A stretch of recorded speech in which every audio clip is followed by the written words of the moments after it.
এই যে এই পুরো জায়গাটা খুঁড়বি, ঠিক আছে? একদম এই পাশ থেকে ওই পাশ পুরাটা জুড়ি বৈঠকখানা হবে। আচ্ছা ঠিক আছে। রাখাল শুরু কর। হ করতাছি। বাজারে তো আগুন লেগে গেছে। হ্যাঁ, জিনিসপাতির যে দাম কি নাই মুশকিল। বউরা তো আর এইসব বুঝবে না, সকাল হলেই বাজারের ব্যাগ ধরে দেবে। তা তো দেবেই। কিন্তু তোর তো বই নেই। আরে ভবিষ্যতে তো হবে নাকি? আরে রাস্তার উপরে খোঁড়াখুড়ি করছে না, ওরা কারা? ওইটা তো শামসুদ্দিন চাচা মনে হচ্ছে। রাস্তায় ঘুরছি কেন? এই চল তো দেখি। আসসালামু আলাইকুম শামসুদ্দিন চাচা। ওয়ালাইকুম আসসালাম রহিম। চাচা রাস্তার উপর ঘুরছেন কেন?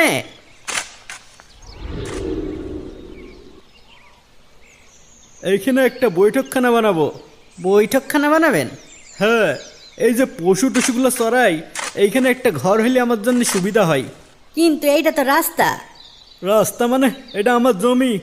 না, জমি ঠিক আছে আপনার, কিন্তু এই গায়ে সব লোক তো এই রাস্তা দিয়ে চলাচল করে। আপনি ঘর বানালি সবাই কোন দিক দিয়ে যাতায়াত করবে? আমি এত কিছু জানি না বাপু। কিন্তু চাচা। আরে যাও তো, ঝামেলা করো না। চল রহিম, তাড়াতাড়ি গায়ের মানুষদের ডেকে আনি। পথ আটকে দিলি তো বিপদ হয়ে যাবে। হ্যাঁ চল চল। কাজী ইউসুফের ব্যাপারে শুনেছেন নাকি? ওনার নাম তো সবাই জানে এখন। মহান ন্যায় বিচারক, সততা আর আল্লাহর বিধান দিয়ে ফয়সালা করেন। আলী ভাই, বাবলু ভাই, আনিস ভাই, সর্বনাশ হয়ে গেছে। কিরে রতন, কি সর্বনাশ হয়েছে? আর বললো না, আসার সময় দেখছি শামসুদ্দিন চাচা রাস্তার উপর ঘর তুলছে। রাস্তার উপর ঘর তুলছি মানে? আরে আমরা যে রাস্তা দিয়ে শহরে যাই, ওই রাস্তা নাকি ওনার জমি, তাই রাস্তা মেরে দিয়ে ঘর তুলছি। আমি নিষেধ করতে বললো, যাও যাও ঝামেলা করো না। বলিস কি রে? ওই রাস্তায় ঘর তুললে আমরা শহরে যাব কি করি? চল চল তাড়াতাড়ি চল। এই চল চল, ঝগড়া লেগেছে, ঝগড়া দেখে আসি কি। কার সাথে কার সাথে?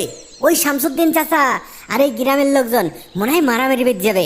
চল চল চল চল চল।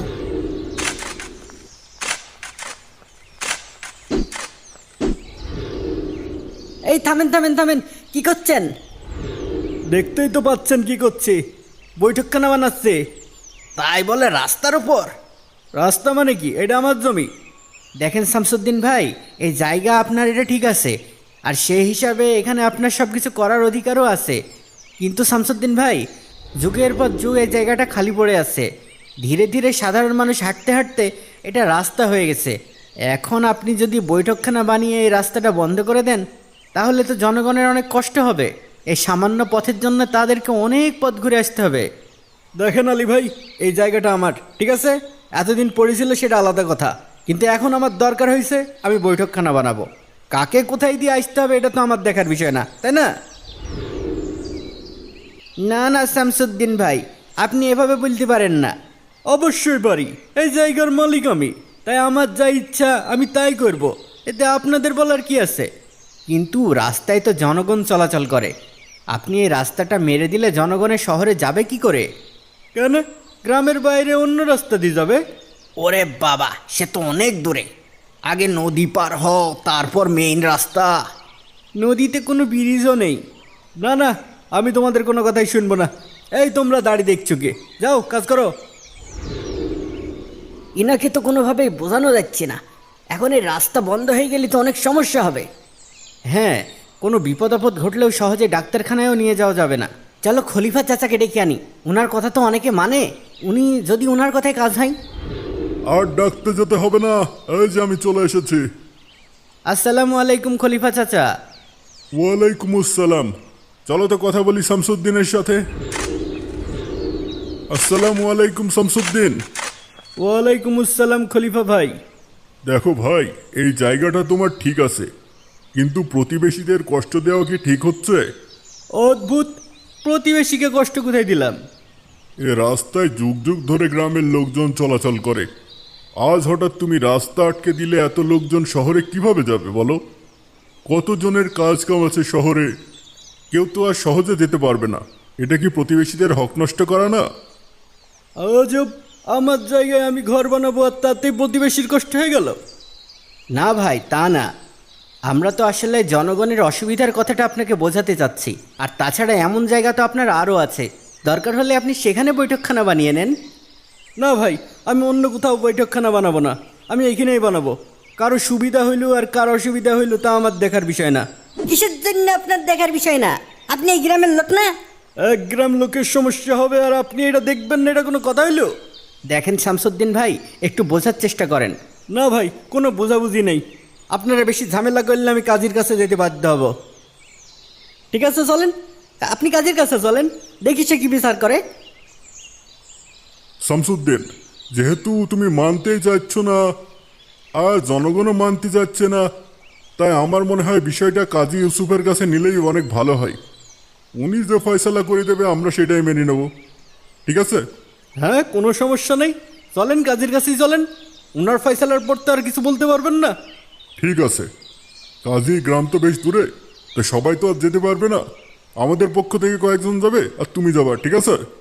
ঠিক আছে, দেখেন কাকে পাঠাবেন।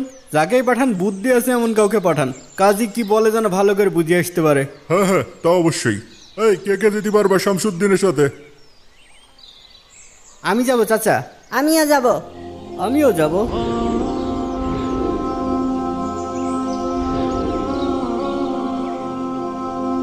কাজী সাহেবের নাম তো অনেক শুনেছি উনি একজন জ্ঞানবান বিচারক, কিন্তু কখনো ওনাকে দেখার সৌভাগ্য হয়নি। আপনারা কি কেউ দেখেছেন নাকি? আমরাও তো কেউ কোনোদিন দেখিনি। তাহলে ওনাকে পাবো কোথায়? আরে এ আর এমন কি, বড় বিচারক, বড় দরবার হবে নিশ্চয়ই, অনেক লোকজন থাকবে, সবারই চিনবার কথা। লোকজনকে জিজ্ঞেস করলেই বলে দেবে। ওই যে একজন লোক আসছে, ওনাকেই চলেন জিজ্ঞেস করি। এই যে ভাই, আসসালামু আলাইকুম। ওয়ালাইকুম আসসালাম। বলেন ভাই। ভাই, আমরা কাজী সাহেবের দরবারে যাব, বলতে পারেন রাস্তাটা কোন দিকে? কোন কাজী সাহেব? কাজী ইউসুফ। ও, কাজী ইউসুফ। জি ভাই, আপনারা সোজা চলে যান, সামনের গ্রামের পরে আরেকটা গ্রাম আছে, ওইখানে গিয়ে আবার জিজ্ঞাসা করবেন, যে কেউ বলে দেবে। অনেক ধন্যবাদ ভাই, আসসালামু আলাইকুম। ওয়ালাইকুম আসসালাম। লোকদের কথা অনুযায়ী এই এলাকাতেই কাজী ইউসুফের দরবার হওয়ার কথা। ওই যে ওইখানে দুইজন লোক দাঁড়িয়ে কথা বলছি, চলেন জিজ্ঞাসা করি। আসসালামু আলাইকুম ভাই, এই এলাকায় কাজী ইউসুফের দরবার কোনটা বলতে পারবেন? কাজী ইউসুফের দরবারে যাবেন?